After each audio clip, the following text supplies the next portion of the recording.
Mas, se nós temos uma ordem a seguir, nós vamos fazer isso agora e ouvir a palavra do Senhor. A vantagem é que até o seu coração está extremamente preparado.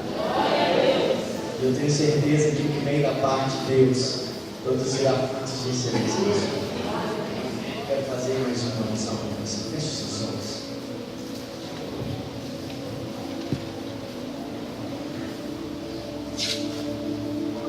Pai, Tu és maravilhoso. Tu és tremendo e Tu és digno de toda a honra e de toda a glória. O Senhor é aquele que age em nós. Meu Pai amado, essa igreja está cheia.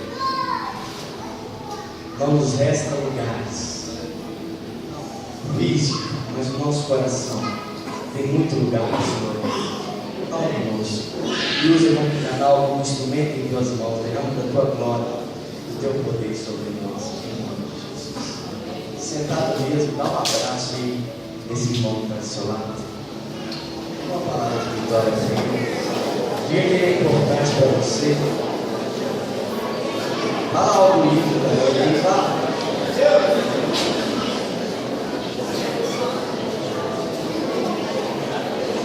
Falou algo lindo aí para ele? Abra sua Bíblia agora no livro de Mateus, Evangelho de Mateus.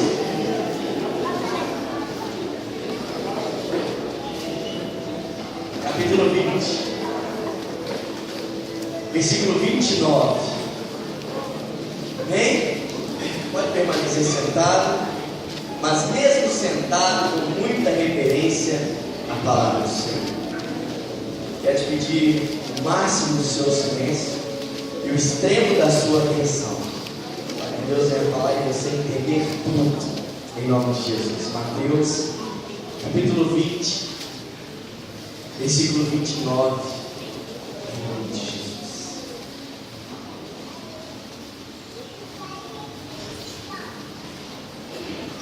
Então, saindo eles de Jericó, seguia-lhes grande multidão, e eis que 2 cegos, assentados junto ao caminho, como ouviram que Jesus passava, clamava dizendo: Senhor, Filho de Davi, tem misericórdia de nós. Pode fechar a sua Bíblia e olhar para cá, em nome de Jesus. Você que é membro dessa igreja, glória a Deus pela sua vida. Você que é visitante, simpatizante, Deus te abençoe. Em nome de Deus, nós estamos felizes de receber aqui nessa noite. E meu desejo é que Deus fale com você, como já falou no louvor, que agora iniciei não seja diferente. O Evangelho de Mateus, capítulo 20, versículo 29, fala de mais um dos grandes e muitos milagres que Jesus fez. Tudo que eu e você sabemos de milagre, na sua suma, foi dos 30 anos de Jesus aos 33 anos. Durante 30 anos ele foi preparado, e aprendemos sobre isso hoje no curso de membresia. Mas aos 33 anos ele inicia o seu ministério num casamento em Caná da Galileia, fazendo o primeiro milagre que você conhece, que foi transformar a água em vinho. E daí ele não parou mais, porque ele foi à cruz, desceu à morte, subiu aos céus e hoje faz milagre na minha vida e na sua vida. Não para mais de fazer milagre. E o último que ele fará vai ser vir buscar a sua igreja para estar. Mas esse texto que nós acabamos de ler diz que Jesus saiu de Jericó. E nós poderíamos falar muitas coisas, eu poderia pregar para você somente nessa frase: Jesus saiu de Jericó. Porque Jericó não era qualquer cidade. Jericó não era mais uma cidade. Não foi uma simples cidade que Jesus passou, mas Jericó tem uma importância e uma significância muito grande. Mas eu não quero me ater, mas quero só te aguçar a estudar sobre Jericó, para que você chegue na sua casa e procure saber o que é essa tal de Jericó.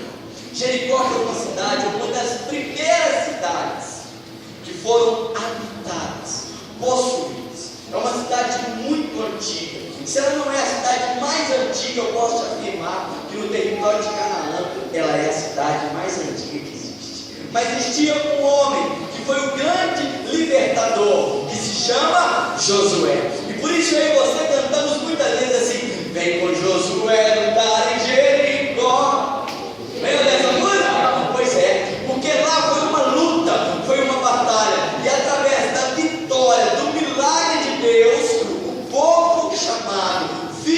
Israel assumiram a primeira grande vitória após a travessia do Mar Vermelho e a entrada na terra prometida chamada Canaã. Quando eles entram em Jericó, Jericó era uma cidade que ninguém queria estar, ninguém gostaria de participar de Jericó, porque Jericó era um lugar terrível, era um lugar assombroso. O próprio Josué disse que ninguém nunca mais reconstrua Jericó, de tão ruim que essa cidade era. E depois de darem 7 voltas, usarem de alguns instrumentos, de algumas estratégias que Deus lhe deu, Deus derruba as muralhas de Jericó. Eles entram e possuem. E aquela cidade que era maldita, que era amaldiçoada, se torna bendita e se torna abençoada. Muitas pessoas falam que o nosso bairro é ruim. Muitas pessoas falam que o nosso estado é terrível. Muitas pessoas falam que o nosso país é o pior país que existe. Talvez o nosso país está aí como Jericó.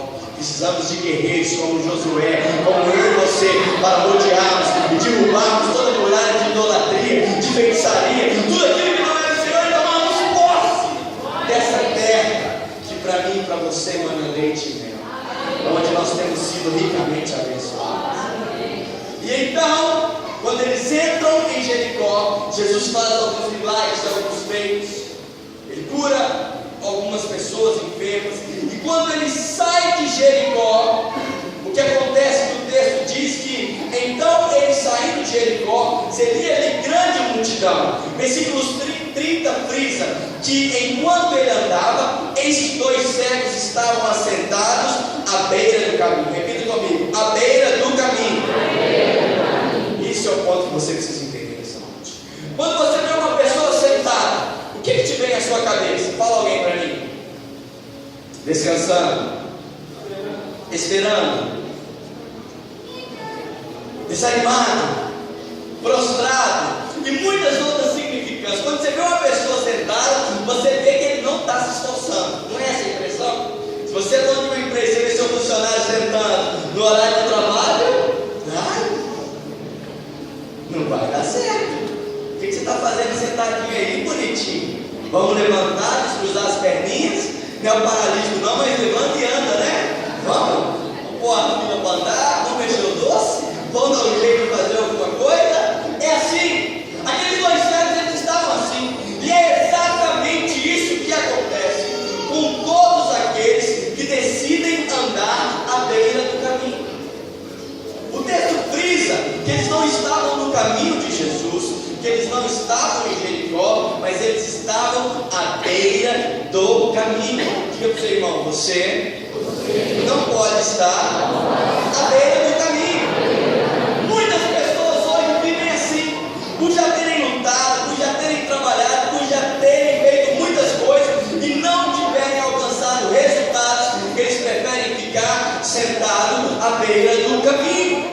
E talvez nessa noite você chegou aqui assim, sentado à beira do caminho. Sentado à beira do caminho é o telespectador, que quer só ver, quer só assistir, quer só ver o que está acontecendo. Estou sentado aqui, deixa eu ver o que acontece. Eu, aquelas pessoas, ou quando eu e você estamos sem serviço, a gente fica sentadinho, às vezes na porta de casa, olhando o trânsito, vendo as pessoas passarem, sentado, tranquilo, só observando, ou urubu servando, né? Porque tem uns vizinhos que ficam assim na nossa vida, fica só urubu servando. Mas então a Bíblia diz que esses 2 homens, eles estavam sentados à beira do caminho. Mas nós temos que entender que Jesus disse assim no livro de João, capítulo 14, versículo 5: eu sou o caminho, eu sou a verdade, eu sou a vida. Ele não disse que eu sou a beira do caminho, eu estou pelo caminho. Não, ele disse: eu sou o caminho. Aqueles homens, eles não estavam no caminho por Jesus, eles estavam no caminho porque eles já estavam desistindo da sua vida. Eles já tinham se frustrado, eles já tinham passado por muitas coisas, então eles estavam ali à beira do caminho. Eu e você precisamos de entender que a beira do caminho pode até mesmo parecer um lugar confortável, pode até parecer um lugar tranquilo, mas não é o meu lugar e nem o seu lugar. O nosso lugar não é a beira do caminho, o nosso lugar é no caminho.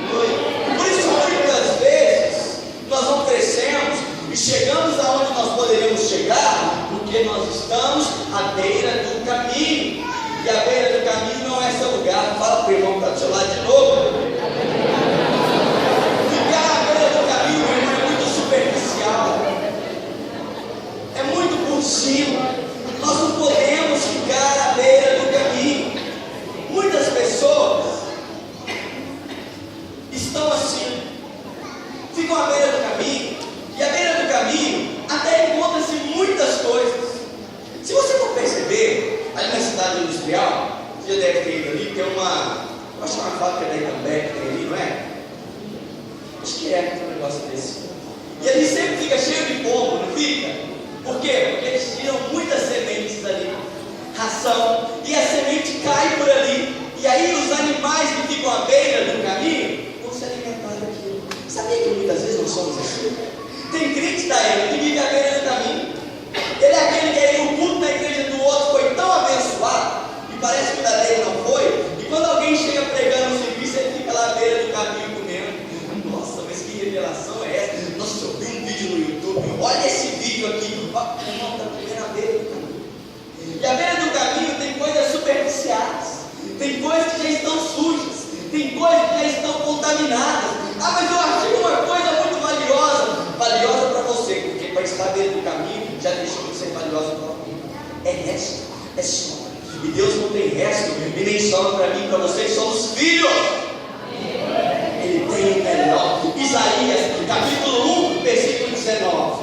Duas condições: se quiseres, segunda, e me ouvires, e a promessa: comereis o melhor dessa terra. Eu quero te afirmar que o melhor não está à beira do caminho, o melhor está no meio do caminho, no caminho, com Jesus, que é o caminho, a verdade e a vida. Muitas são as vezes que o diabo quer incutir em nós pensamentos que não são divinos, mas que são satânicos a nosso respeito. E nós começamos a entender assim: realmente, eu não nasci para ser líder. Realmente, essa característica que eu falo, eu nunca vou conseguir ter a minha casa própria. Realmente, com essa crise, agora é que eu não vou comprar um lugar mesmo. Realmente, o cartãozinho de ônibus é muito bom para mim. É uma resposta de Deus na minha vida. Então eu vou ficar o resto da minha vida. Não! Isso é para quem vive à beira do caminho.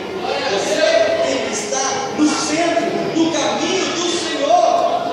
Nós não podemos, nós temos que entender isso. Primeiro ponto que eu quero frisar e já começar a terminar a mensagem para nós irmos para Santa Ceia. Salmo 140, pastor. Versículo 5.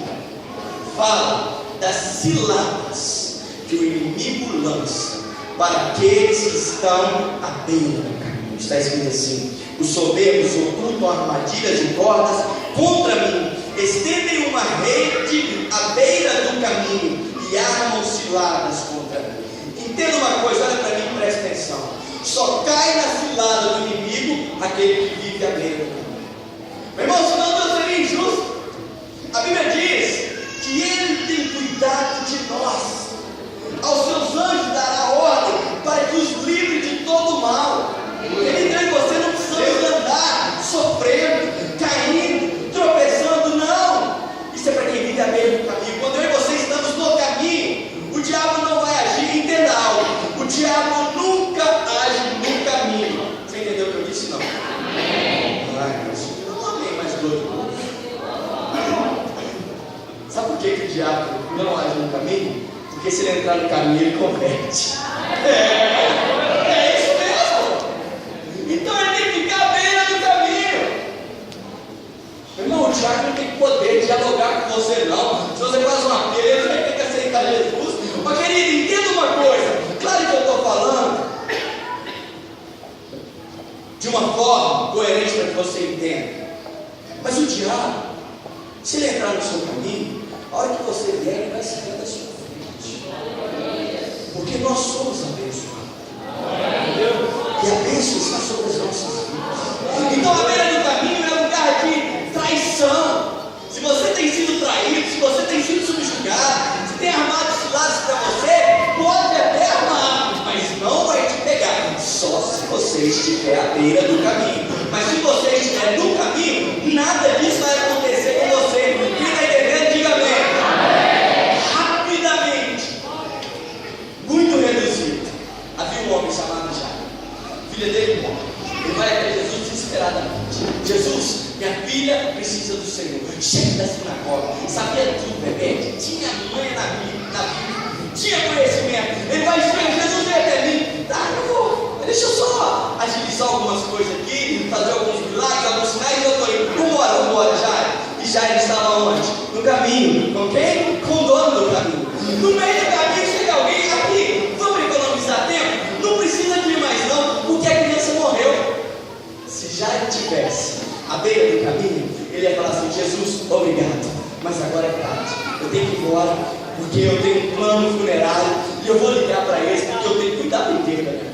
Agora que ela já morreu, não tem mais jeito. Jesus, não tem mais jeito. Eu sei que tem muita gente com vida no Senhor por ainda. A minha filha morreu, deixa eu ir sepultar ela. Não! Como ele estava no caminho, e como ele estava com Jesus, aquela palavra não entrou no seu coração. Querido, palavras que te machucam e te ferem só tem esse poder quando você está dentro do caminho. Quando você está no caminho, nada te atinge. Você é imbatível, você é invencível, você é mais que vencedor em Cristo Jesus.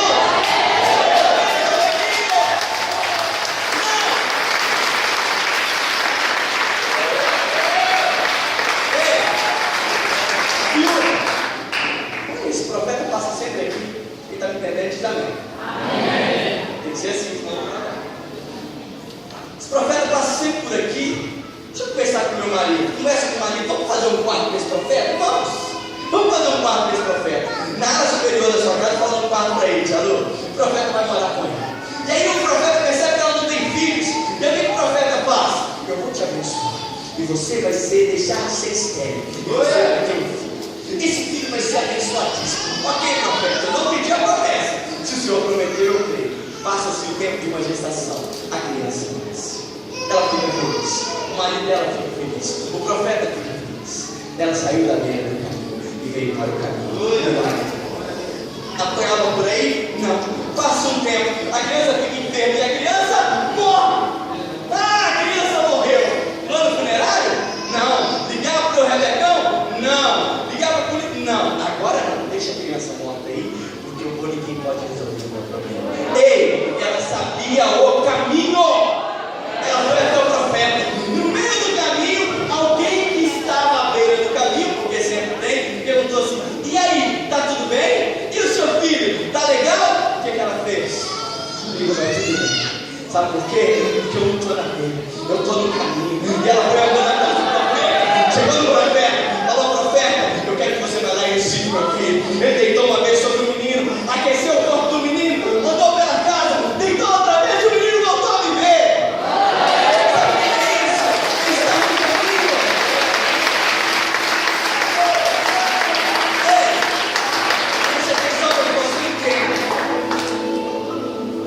No ano de 1975, aconteceu uma grande guerra civil, uma das maiores guerras que já foram documentadas no continente africano, no país de Angola, onde eles buscavam uma liberdade contra Portugal. Eles queriam ser um país independente, uma cidade, e quando eles vão buscando isso, cria-se uma grande guerra civil. Do ano de 1975 até o ano de 2002, essa guerra ficou. E a Angola hoje é conhecida como os maiores do mundo.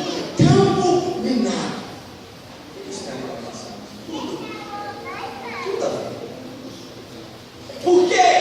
Estima-se que aproximadamente 60 mil pessoas, onde um terço são crianças, tem algum membro do seu corpo amputado. Quem está entendendo? Diga amém ou não entendendo? Amém. Não, irmãos. Por que eles têm um membro amputado? Porque eles andaram por algum lugar que não era para ele andar. E quando ele andou, ele pisou. Bum! Explodiu. O mesmo acontece num lugar maravilhoso em Israel, chamado Colina de Golã. Como que chama? Colina de Golã. Tem um campo minado lá. E o governo de Israel, ele determinou vários lugares, como na Angola, vários caminhos. E ninguém, nem na Angola, nem nas colinas de Golã, se atreve a andar fora do caminho.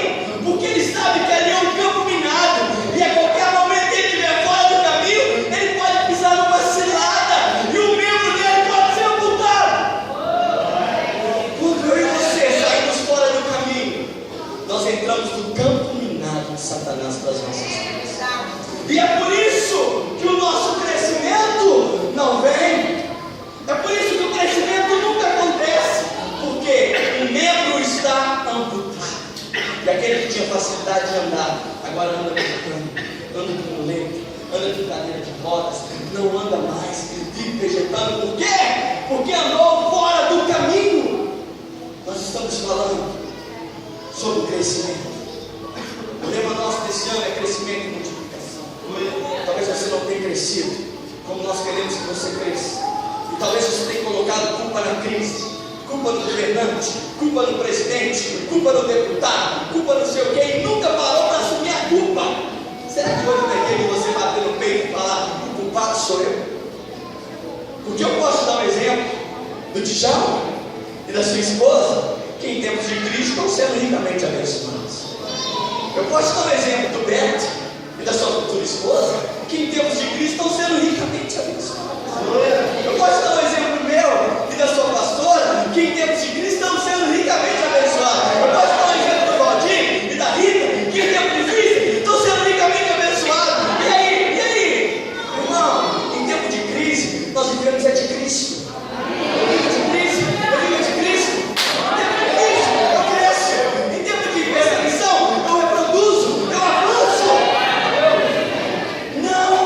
Fique à beira do caminho. Existe uma parábola que se repete nos evangelhos, e ela fala a parábola do semeador, sim ou não? Sim. E ele fala de 4 sementes, mas ele fala de uma semente, versículo 4, que ela caiu à beira. E essa semente não produziu. Se você estiver à beira do caminho, a semente está caindo no seu coração, porém o seu coração está à beira do caminho, você não vai receber. Para fechar, fala-se de uma árvore que Jesus vai passar e ele vai procurar um fruto nela. E essa árvore estava exatamente à beira do caminho.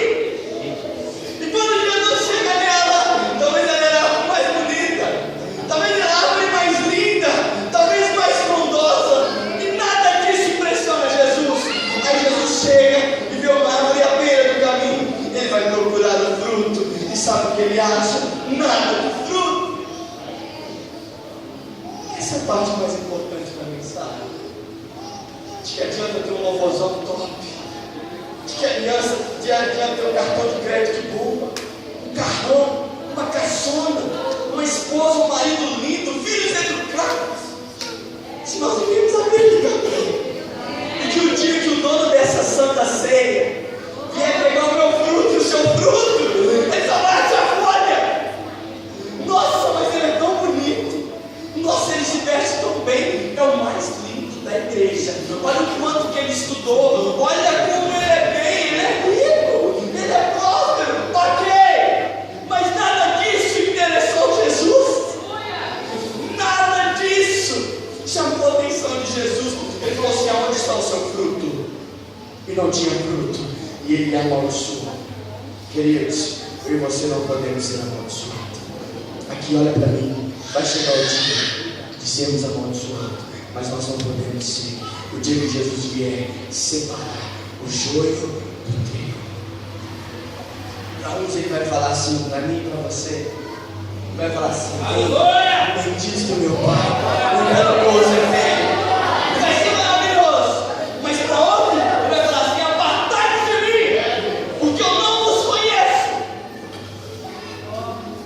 Não vamos ficar à beira do caminho. Não fique à beira do caminho. Se você entrou aqui à beira do caminho, saia da beira do caminho. A beira do caminho não é lugar de vida, é lugar de morte. Aqueles 2 cegos clamaram: Jesus, tem misericórdia. E quanto mais estavam à beira do caminho, mandavam eles calar a boca, mais quer tirá-lo de à beira do caminho. Talvez você está cego, não acerta mais. Erra em tudo que faz, nunca fez, é vida assim, e não aprendeu. Nós nunca vamos aprender a andar sem Jesus. Nós não vamos adaptar com alguma coisa, com um cachorro, nós não queremos adaptar. Nós nascemos para andar com Jesus. Nós precisamos de permanecer com Ele. Feche seus olhos.